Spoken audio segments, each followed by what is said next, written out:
It's really important to reflect back on the journey and give advice that you wish you had. As a resident now, I look at the medical students that come through and work with me sometimes, and I try to tell them things that I wish I'd known at their level. And this video, for that matter, is just the same thing but on a bigger scale.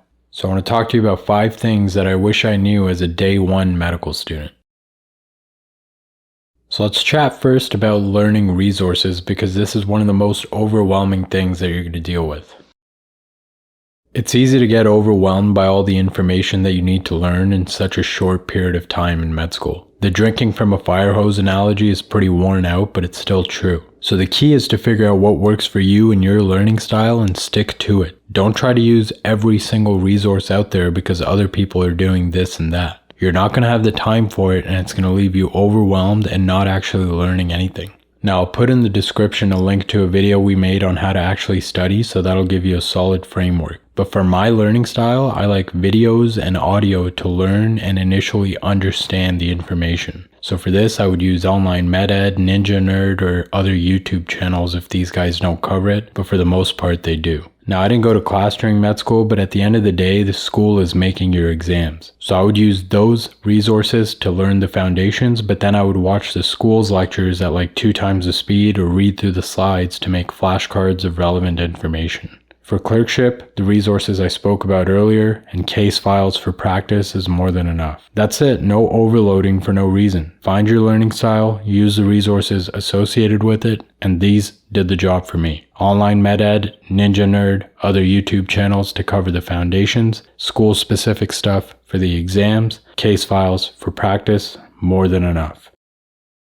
Excuse my doctor writing there, but the second thing is understanding that you will forget things and feel like you know nothing. Now, this is completely normal. You're going to learn things, you're going to memorize them for the exam, then seemingly completely forget about them the day after. But you haven't truly forgotten, it's back there somewhere, as long as you learned it properly the first time around. That's why it's so important to learn it the right way the first time around so it sticks with you over the long run. That way you build up a foundational understanding of things and you don't rely strictly on memorizing random facts. So make sure even after your exams you keep up with your due Anki cards, which was my preference, or intermittent review of your notes if that's how you like to study. Just for the foundations, not the exam relevant details after you're done the exam.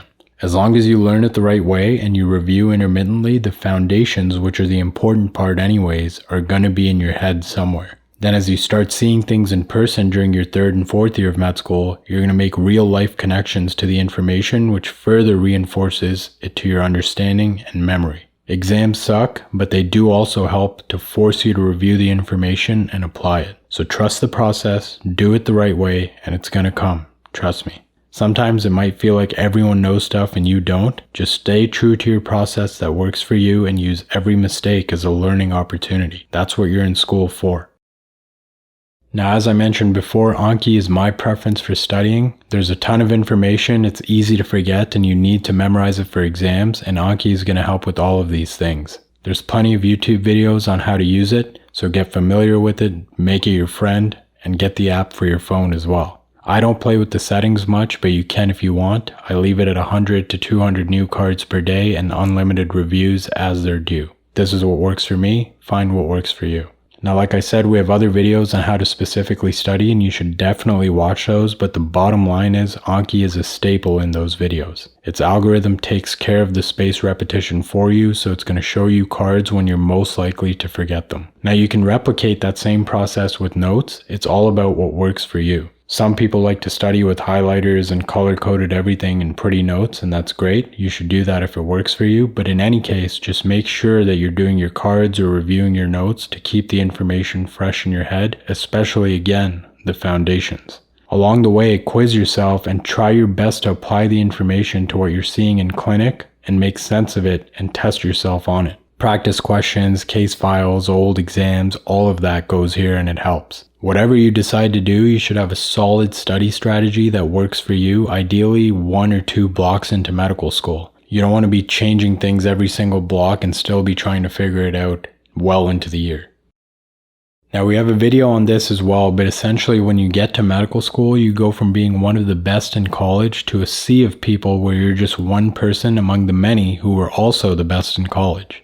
People start feeling like they just got lucky to be here and they don't belong, that everyone else is just so much better than them and they're at the bottom of the barrel. And I'm speaking from experience here as well. It seems that everyone else is just so much smarter than you and better than you in just about every way. You can get caught up in the comparison game and trying to one-up other people, but just don't do that. There's nothing good that comes out of that. Stay in your lane, do your work, live your life. Find people you get along with, be kind to everyone, and don't get involved in garbage. As long as you're taking care of doing the work, the knowledge and the ability is going to come with time. Just trust the process. Don't put yourself down for not knowing it all right now. You're not supposed to. That's why you're here. Don't worry about who's doing what. Just stick to your plan and work towards your own goals. You're going to find your routine and way as time goes on, but be proud of getting this far and keep putting in the work to go further.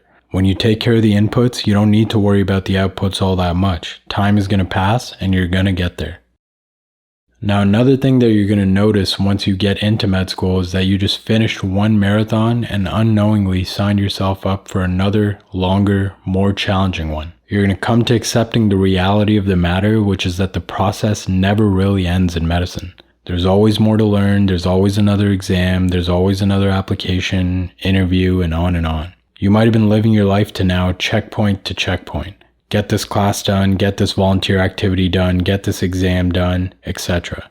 You may have even been neglecting other areas of your life to accomplish this stuff and telling yourself that you'll get to it later. You should understand though now that this is not a sustainable way to approach things. As I said, the process never really ends, and you have to stop waiting for some imaginary endpoint to begin enjoying your life and giving attention to the other areas of your existence. Your health, your relationships, experiences outside of work, none of this stuff is going to take care of itself. It requires time, energy, and attention just like your studying has to this point. You need to find your own balance, whatever that word means for you, and it doesn't have to mean the same as it means for someone else. Work efficiently, have solid routines and systems that free up your time and energy in your day. Then use that to take care of the other areas of your life. The process is really all there is, so you need to find a way to enjoy it the best you can. The time is going to pass anyways, and as long as you're taking care of your work, you're going to get to your result. You might as well enjoy it along the way. So that's pretty much it for today, guys. These are just a few things that I wish I knew on the first day of medical school. Be sure to check the description for our newsletter and everything else that we have going on, and I'll see you next time.